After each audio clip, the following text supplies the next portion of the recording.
চোখ যায় এদিকে ইটভাটা আর ভেড়ি নদী দিয়ে ঘেরা একটা বিধানসভা কেন্দ্র সন্দেশখালী। সন্দেশখালী শুনলে তো আপনি প্রথমেই বলবেন শাহজাহানের কথা।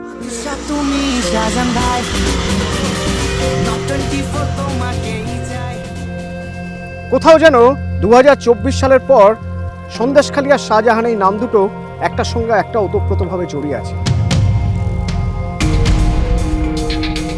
সন্দেশখালী শাহজাহান নামটা মুছে ফেলতে পারবে? শাহজাহান কি আছে এবারের ভোটে? এই সব কিছু খুঁজতে আমরা এবার সন্দেশখালী।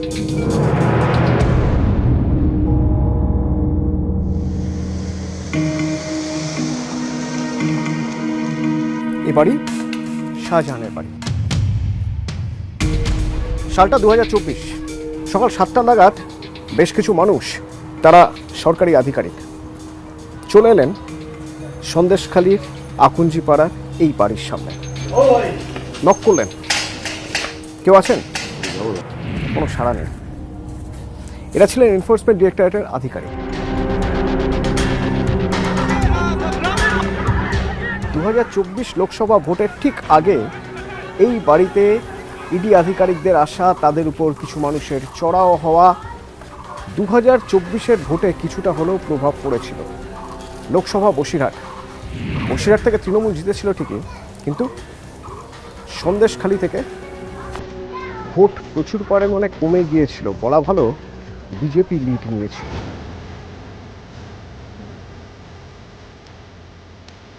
শুধুমাত্র তৃণমূল বিজেপি তৃণমূল কিন্তু নয়, সন্দেশখালী একসময় বামেদের শক্ত ঘাঁটি ছিল। মানে যে সময় রাজ্য জুড়ে তৃণমূলের জোর হাওয়া, সে সময়ও বামেরা সন্দেশখালী তাদের দখলে রেখেছিল। মনে রাখতে হবে, সে সময় শাহজাহান বামেদের হয়ে ভোট করাতেন শাহজাহান। পরবর্তীতে পরিবর্তনের হাওয়া এবং শাহজাহান চলে আসেন তৃণমূলে। তারপর আস্তে আস্তে শাহজাহানের উত্থান যতদিন না পর্যন্ত তার দরজায় কড়া নাড়লেন ইডি আধিকারিকরা।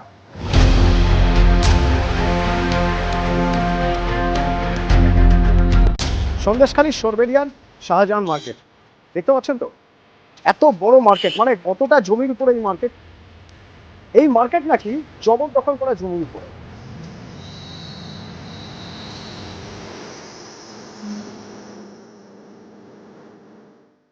শাহজাহান মার্কেট তো শাহজাহানের নামে, জমি কাদের? জমি আমাদের, কিন্তু শাহজাহান একসময় মানে দাপিয়ে বেরিয়েছে সন্দেশখালী, এবং সন্দেশখালীরও রাস ছিল। 4 বিঘা জমি কি করে চলে গেল ওখানে? গায়ের জোরে লিখে নিয়ে নিয়েছে গায়ের জোরে, জোর করে। আপনার মনে আছে, মানে আপনাকে চাপ দিচ্ছিল জমি? চাপ দিচ্ছিল, মানে না দিলে আপনার ইনকাউন্টার করে দিত, ম্যাসিং বুকে ধরেছিল। শাহজাহান জেলে যাওয়ার পরেও আপনার কাছে থ্রেট কল এসেছে? হ্যাঁ, থ্রেট করেছিল, 3বার থ্রেট করেছিল। আমি বাড়ি যাই, গিয়ে তোদের ব্যবস্থা করে দেবো, ঘর বাড়ি উড়িয়ে দেবো, তোরা কীরকম আমার মানে মার্কেটের ধারে এসে নাকি মার্কেট দখল করবি।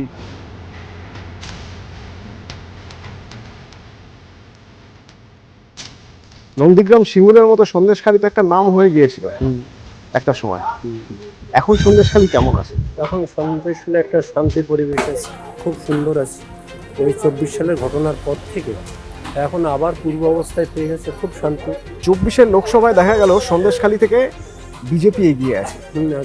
26-এর বিধানসভা হবে এবার সম্ভবত। এটা প্রথম বিধানসভা সন্দেশখালীতে 2009 সালের পর যে বিধানসভায় শাহজাহান নেই।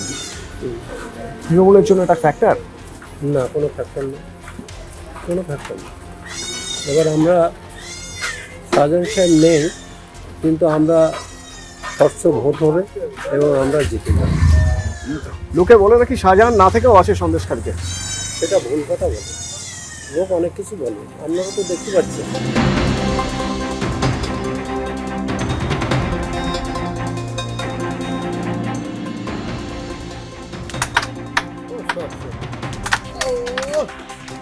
একটা সময় সন্দেশখালী নামটাই মানে ঝামেলা, এত কিছু, এত মিডিয়া, সেসব কিছু হবে না এবার নাকি? সেদিন চলে গেছে। এমনি সন্দেশকালীন নাম্বার 1।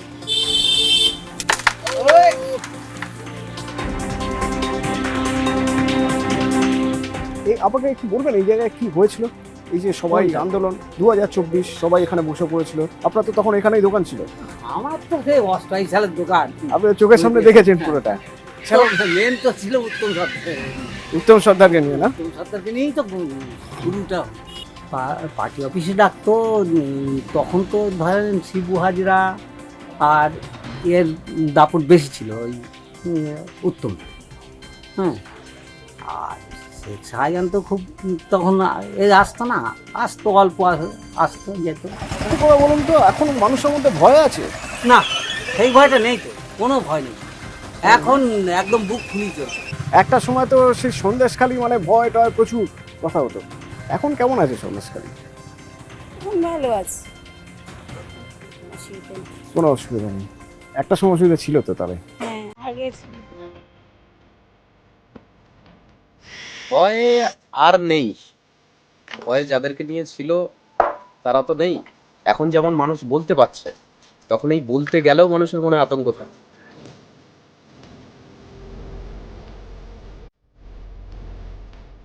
সন্দেশখালীর মানুষ বলছে সে এখন কোথাও যেন সন্দেশখালী বাইনারিতে দাঁড়িয়ে গেছে। সেদিনের কথা বলতে গিয়ে মানুষ এখন বলছেন আর কোনো ভয় নেই। কি অবস্থা এখন সন্দেশখালীর? সন্দেশকালীর অবস্থা এখন খুবই ভালো। ভালোটা হচ্ছে যে মিথ্যা একটা জায়গা তৈরি করেছিল ওরা বিজেপি, দেখাবার চোখে দিয়ে, এখন আস্তে আস্তে মানুষ বুঝে গেছে যে মিথ্যার আশ্রয় বেশি দিন থাকা যায় না, বা মিথ্যার সঙ্গে মানুষ থাকে না। অন্য পরিবার তো বলছে যে শাহজাহানের লোকজন এসে ফোনে কথা বলাচ্ছে, শাহজাহান বলছে বেরোলে দেখে নেবো, এসব হুমকি টুমকি দিচ্ছে। না, এগুলো করে আমরা শুনিনি, আমরা তো আছি এখানে সবসময় যাতায়াত করছি, এরকম হুমকি কাউকে দিতে দেখলে সে ভালো থাকতে পারবে না, তো কারণ এখানে ওরকম আর করার কোনো সিস্টেম নেই, জায়গা নেই, হতে দেবে না মানুষ। এমনি কোনো ভয়ের ব্যাপার আছে নাকি? ওইসব কিছু নেই, সন্দেশকালে খুব শান্ত। তাহলে আপনি ক্যামেরার সামনে কথা বলেন না? না, আমি এইটুকু এমনিই বললাম, কারণ আমার পরিচিতি বা আমার মুখ দেখাতে চাই না। একটা সময় তো নাকি পুরোপুরি ভয়ের উপরে ভোট হতো, মানে আমরা সন্দেশকালে তো সবই দেখি যে সন্দেশকালে শান্তি খুব শান্ত এবং খুব ভালো। না, একসময় শুনেছিলাম সন্দেশখালী মানে হচ্ছে ও যা তিনটে ভ, মানে ভেড়ি ভাটা, ইটভাটা আর ভয়। মিডিয়াতে যা যেভাবে থাকে সন্দেশকালে আউটসাইডে অন্য সাইডে কি জায়গা আছে সেসব জায়গায় হতে পারে, কিন্তু পার্টিকুলার সন্দেশকালীতে আপনি যে ছোট্ট দ্বীপ একটাই, পার্টিকুলার সন্দেশকালী খুব শান্তি, কোনো কিছু অসুবিধা নেই।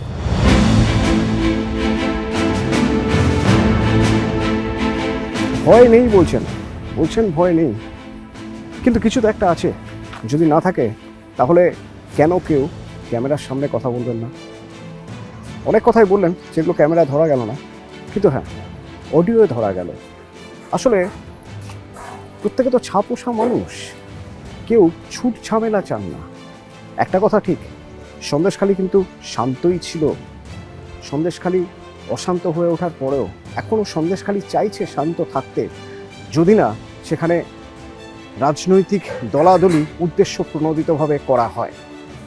আম আদমি ভয় পাচ্ছেন কথা বলতে, কিন্তু এটাও সত্যি আম আদমি জানেন যে এই ভয়ের পরিবেশ কাটাতে গেলে ইভিএমের ঠিক কোন বোতামটা টিপতে হয়।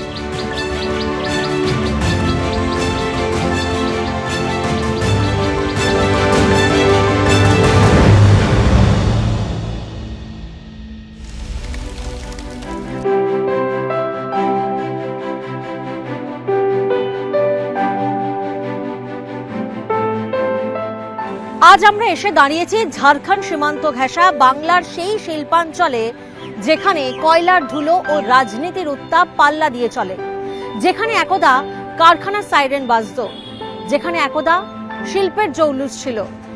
লোহার নগরী নামে পরিচিত যে জায়গায় আজ কেন ভাঙা কাঠামো, যেখানে আমরা দেখেছিলাম গতবারের নির্বাচনের ব্যবধান ছিল শুধুমাত্র 1%। সেই হাই ভোল্টেজ কেন্দ্রের নারী নক্ষত্র বুঝতে আজ আমাদের নির্বাচনী হটস্পট কুলটি।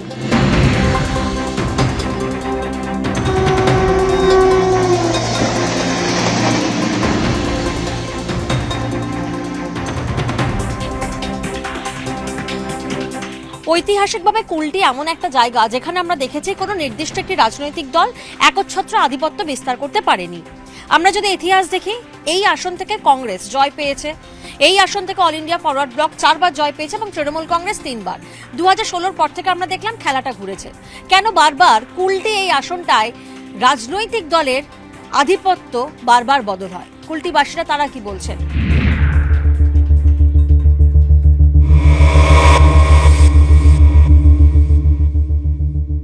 দাদা, এই কুলটিতে বিগত বেশ কিছু বছর ধরে দেখা যাচ্ছে যে তৃণমূল এখানে সেভাবে আসন পাচ্ছে না বা তৃণমূল এখানে সেভাবে ভোট পাচ্ছে না, এমনটা কেন? তার কারণ হচ্ছে, দেখুন, কুলটির মানে ইতিহাসটা যদি একটু দেখা হয় তাহলে ইতিহাসটা দেখলে বোঝা যাবে যে বিভিন্ন দলই কুলটিতে একটা তাদের রাজত্ব, তাদের শাসনভার তারা শাসন করেছে। তার একটা কারণ হচ্ছে, কুলটি হচ্ছে প্রথম কথা একটা মিক্সড ডেমোগ্রাফিক এরিয়া। আমরা ভোট দেওয়ার ক্ষেত্রে মানে আমাকে যদি আপনি ব্যক্তিগতভাবে বলেন, আমি হিন্দু মুসলমান পলিটিক্সটাকে পছন্দ করি না।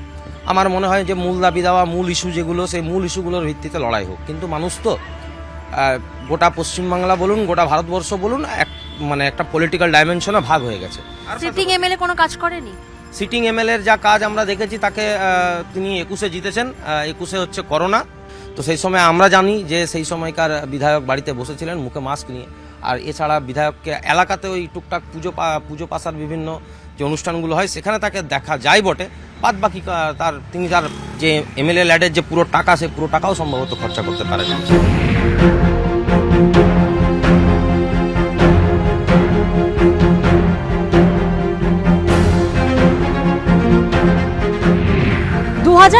লড়াই ছিল একেবারে কাঁটায় কাঁটায়।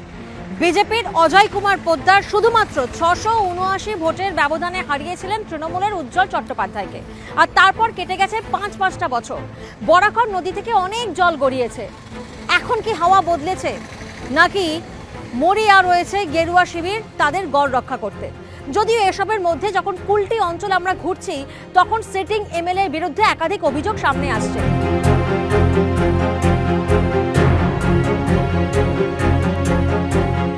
উনি 365 দিন মানুষের সঙ্গে থাকে, এটা টিএমসি স্প্রেড করার প্রপোগান্ডা আছে।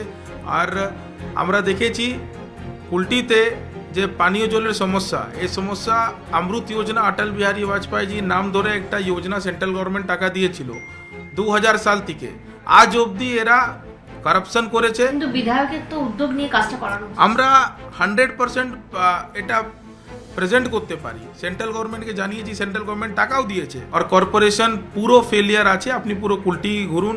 বিধায়ক এখানে আপনি দেখেছেন সেল কুলটি বলে যে একটা হিস্টোরিক্যাল কারখানা আছে, এশিয়ার ফার্স্ট আয়রন অ্যান্ড স্টিল কারখানা। এটা নিয়ে আমরা আপনার স্টিল মন্ত্রী থেকে আরম্ভ করে সবাইকে চিঠি লিখে এক্সপেনশনের পয়েন্টে এসে গেছি। এখন 6-8 মাস মধ্যে বিরাট এক্সপেনশনের পার্ট বরণপুর থেকে কুলটিতে আসতে চলেছে। 2021-এ যে ব্যবধান ছিল শুধুমাত্র 680 ভোটে জিতেছিলেন অজয় কুমার পোদ্দার, সেই ব্যবধানটা কি এবার ঘুচবে? সেটা ঘুচবে এবং তার থেকে অনেক বেশি ভোটে আমরা জিতব। আমরা যখন কুলটি এলাকা সকাল থেকে ঘুরছি, অনেক জায়গা থেকে অভিযোগ আসছে যে পানীয় জলের একটা সমস্যা দীর্ঘদিন ধরে রয়েছে। আমরা গেরুয়া শিবিরের কাছেও গেলাম, তাদের বক্তব্য যে কর্পোরেশনের তরফ থেকে কোথাও না কোথাও তাদের গাফিলতি রয়েছে, মানে তাদের সদ ইচ্ছার জন্য নাকি সেই সমস্যা রয়ে গেছে। আপনারা কি বলবেন? দেখুন, কর্পোরেশনই যা কাজ করছে কর্পোরেশনই করছে।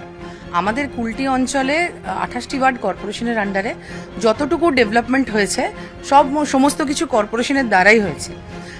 আপনারা তো জানেন, একজন এমএলএর যে ফান্ডটা আসে 3.5 কোটি টাকার 5 বছরের ফান্ড আসে, ওনাকে জিজ্ঞেস করুন তো উনি কোন কোন খাতে সেটা খরচা করেছেন। আমাদের বেপাত্তা যিনি বিধায়ক ছিলেন তাকে দেখতে পাওয়া যেত না। আমাদের নতুন বিধায়ক আসবেন যারা মানুষের সাথে থাকবেন, মানুষের পাশে কাজ করবেন। একটাই ইস্যু, অভিজিৎ ঘটকের হাত ধরে নতুন কুলটির বিকাশ হবে। এই কুলটিতে মানুষের বুকে একটা হতাশা এসেছিল, সেটা হলো 16ই জানুয়ারি 2014, যখন এখানকার সংবাদপত্রে বেরোয় যে কুলটির জল প্রজেক্ট 133 কোটি টাকা কেন্দ্রীয় সরকার ফিরিয়ে নিল। কারণ এখানকার তখনকার পৌরপিতা তিনি চাননি যে কুলটিতে জলটা হোক। 133 কোটি টাকা এলো, কিন্তু 133 কোটি টাকাতে ওএইচটি তৈরি হলো না, ওভারহেড ট্যাঙ্ক তৈরি হলো না, যেখান থেকে জল বের করবে সেই প্রকল্প তৈরি হলো না। কিন্তু 28 কোটি টাকার পাইপ কিনে নেওয়া হলো। এই 28 কোটি টাকা পাইপ কিনে নেওয়ার উদ্দেশ্য হলো তৎক্ষণিক কমিশনটা যাতে পাই। আজকে কুলটির বুকে বিজেপির বিধায়ককে শুধু ধর্মীয় উৎসব এবং ধর্মীয় উন্মাদনা ছাড়া আর কোথাও দেখা যায়নি। আজকে কুলটির বুকে যেটা আমাদের ঐতিহ্য ছিল, সেই ঐতিহ্যটাকে সাম্প্রদায়িক যেটা আমাদের সম্প্রীতি সেটাকে নষ্ট করার ক্ষেত্রে উনি নিজের ভূমিকাতে কোনো ত্রুটি রাখেননি।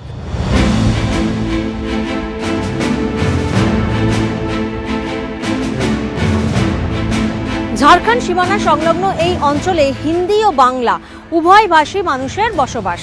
কিন্তু এখানকার আসল ইস্যু কি? বন্ধ কারখানা খোলার প্রতিশ্রুতি, খনি অঞ্চলের নিরাপত্তা, নাকি পানীয় জলে দীর্ঘদিনের সমস্যা? আসানসোল পুর নিগমের 28টি ওয়ার্ড নিয়ে গঠিত এই কুলটি 2021-এর শাসক দল তৃণমূল কি যে ব্যবধান ছিল সেই ব্যবধান ঘুচিয়ে উঠতে পারবে, নাকি নিজেদের গড় বজায় রাখবে বিজেপি? কি বলছেন স্থানীয়রা, চলুন শোনা যাক।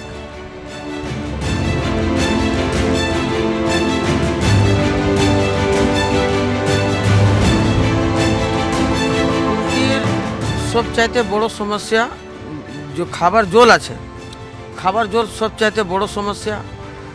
আমাদের কুলটি কারখানা যে কতদিন বন্ধ হয়ে গেছিল, তারপরে চালু হলো, তো পুরা মানে ইনফ্রাস্ট্রাকচার চালু হয় না। আমাদের কুলটির মধ্যে যে কলিয়ারিগুলা প্রাইভেটেশন হচ্ছে, এটাও একটা ফ্যাক্টর আছে। कुल्टी तो एक टाइम में यहाँ पे जो है मतलब शिल्प इसमें बहुत ज़्यादा महत्व था।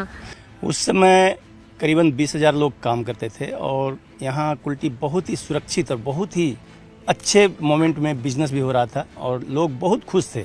लेकिन अभी ऐसा माहौल है कि बिजनेस करना मुश्किल हो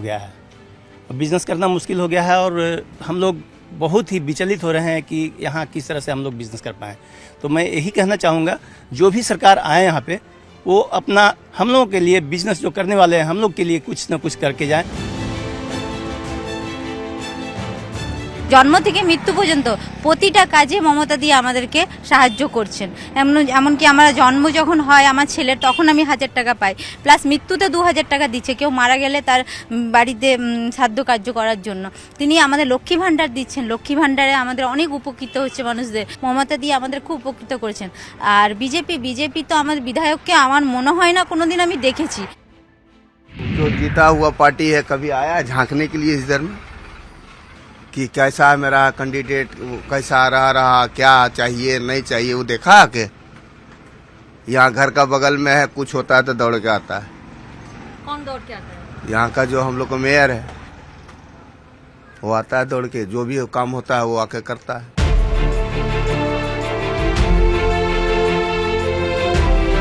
প্রতিটি অলিতে গলিতে এখন একটাই প্রশ্ন, কুলটি শিল্পাঞ্চলের ধোঁয়া কি পরিবর্তনের বার্তা দেবে, নাকি স্থিতাবস্থাতেই ভরসা রাখবে বরাকর নিয়ামতপুরের বাসিন্দারা? একদিকে তৃণমূলের উন্নয়ন আর সাংগঠনিক শক্তি, আর অন্যদিকে বিজেপির গড় রক্ষার লড়াই। গণতন্ত্রের বড় উৎসবে কার দিকে পাল্লা ভারী, এখন সেটাই দেখার।